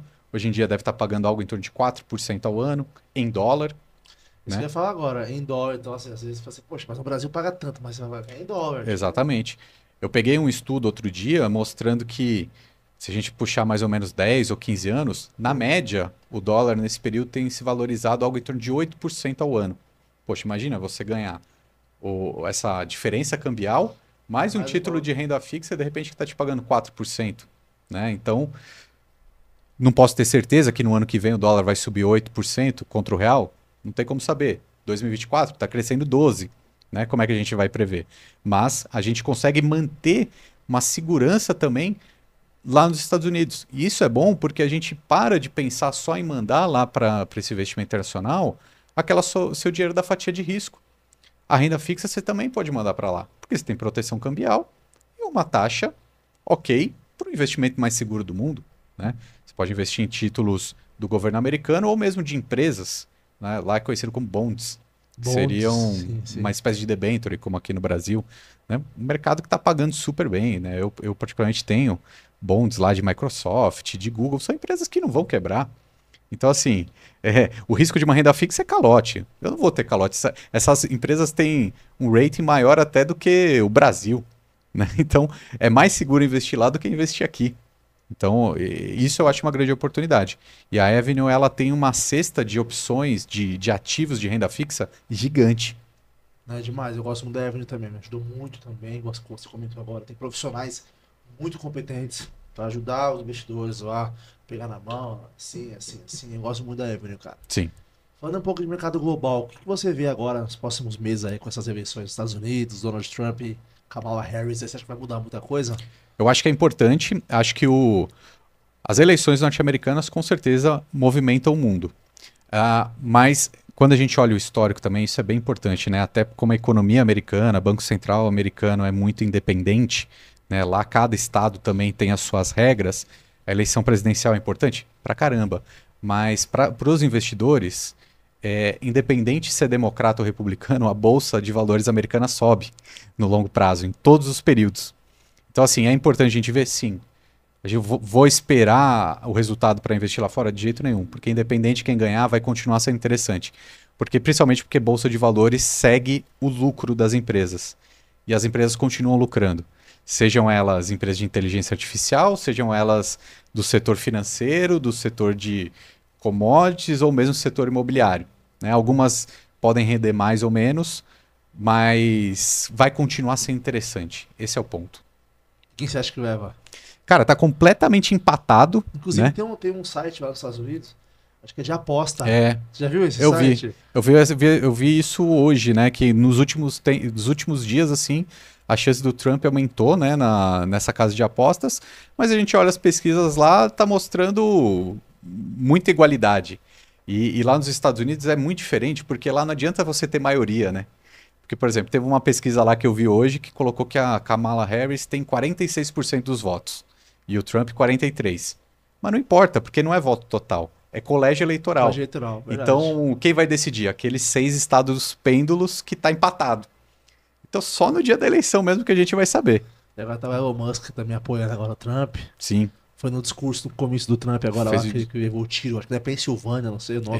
voltaram, né? Voltaram Voltaram para lá lá. para fazer. É. Cara, eu acho que a gente aqui no Brasil vai assistir de camarote, porque independente do que acontecer, eu acho que os nossos investimentos eles vão continuar igual. A verdade é essa.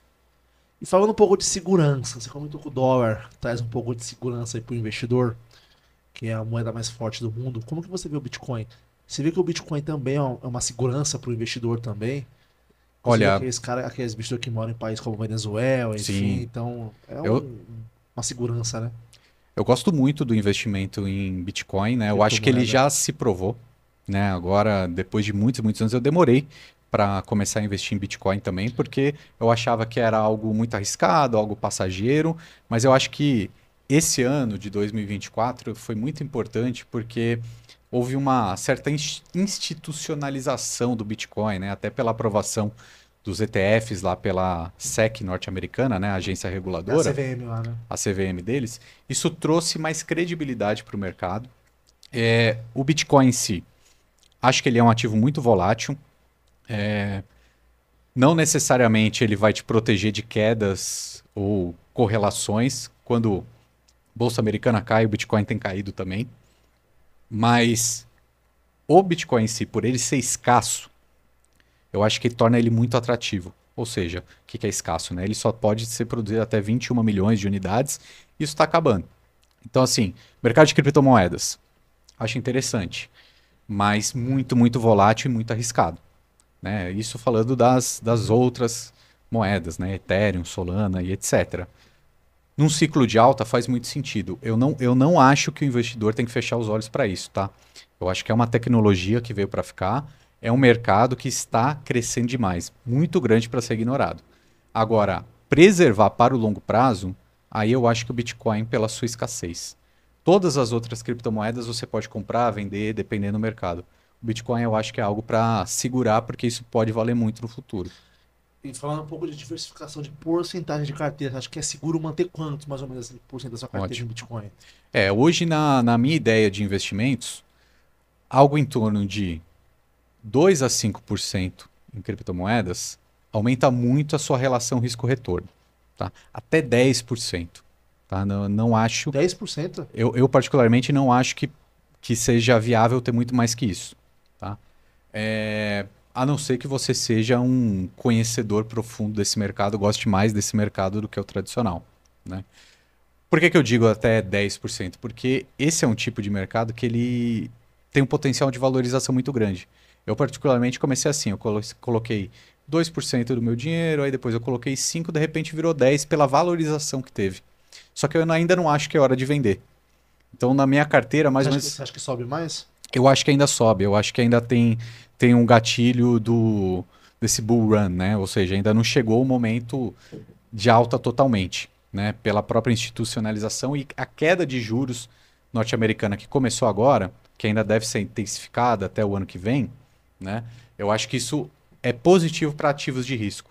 E quem mais pode surfar isso são os ativos mais arriscados. E o Bitcoin pode ser um grande ator nesse momento. Por isso que eu ainda não me desfiz dos Bitcoins que eu comprei, nem pretendo, mas eu tenho outras altcoins. Essa sim, em algum momento, quando eu achar que esse ciclo já está se esgotando, aí eu embolsaria esse lucro. Mas o Bitcoin em si, eu acho que ele é uma preservação mesmo. Eu recebi aqui faz um mês, mais ou menos, o Fernando Roxo, Ah, legal. né? Ele não gosta de Bitcoin, é um pouco contra. Aí ele falou assim que ele ia em uma palestra que ele era convidado para falar de Bitcoin, e ele falava tão mal que as pessoas pararam de convidar ele pro Boa. Bitcoin. porque ele foi no palco e falou assim, pessoal, vamos lá. Quem aqui nos últimos 6 meses comprou Bitcoin? Todo mundo, eu. Agora deixa com a mão erguida quem usou Bitcoin. Todo mundo baixou a mão. Ele falou, tá vendo aí? É por isso que nós de Bitcoin. É uma moeda, é um negócio ainda muito. É machismo. Ah, eu acho que vai É. acontecer isso com Bitcoin. Ele, Eu ele, ele, acho que vai não acontecer deve, ele não isso. deve virar uma unidade de troca. Eu acho que ele só tem um valor. Mas aí é curioso, né? Algo tem valor só porque a gente acha que esse algo tem valor, né? O ouro, por exemplo, é É isso. A isso. gente não usa no dia a dia, Verdade. mas está determinado por um consenso geral que aquilo tem valor. O Bitcoin hoje ele chega perto dessa característica. Existe uma comunidade muito grande que acredita que aquilo tem valor. E isso já extrapolou, né? Eu acho que não é mais só uma comunidade de nerds que ficam na sua casa minerando Bitcoin. Não, está Isso é institucionalizado. verdade. A BlackRock tem um fundo, a SEC aprovou. Então, é muito grande para ser ignorado. Eu acho que assim, o discurso de que simplesmente isso não serve para nada, cara, não concordo. Eu acho que é uma tecnologia muito desenvolvida, né? O Bitcoin ele representa muito a blockchain, que é o que tem por trás dele. E a blockchain é um potencial gigante ali, aquele livro de camadas, até mesmo para ser usado em outros setores, de tokenização, etc. É uma tecnologia bem desenvolvida e tem muita gente que acredita no valor dessa unidade que é um Bitcoin. Então, assim, não acho que dá para ignorar. E ele comentou também no bate-papo. Ele falou assim, cara, eu acho que o Bitcoin bate US$ 200 mil. E acho que tem certeza que bate e depois despenca. Pode ser. Mas por que que eu vou? Se agora está US$ 63 mil, por que que eu vou perder essa É, oportunidade de sei. chegar em 200? Ele fala, vai chegar, mas depois vai despencar, vai dar um boom.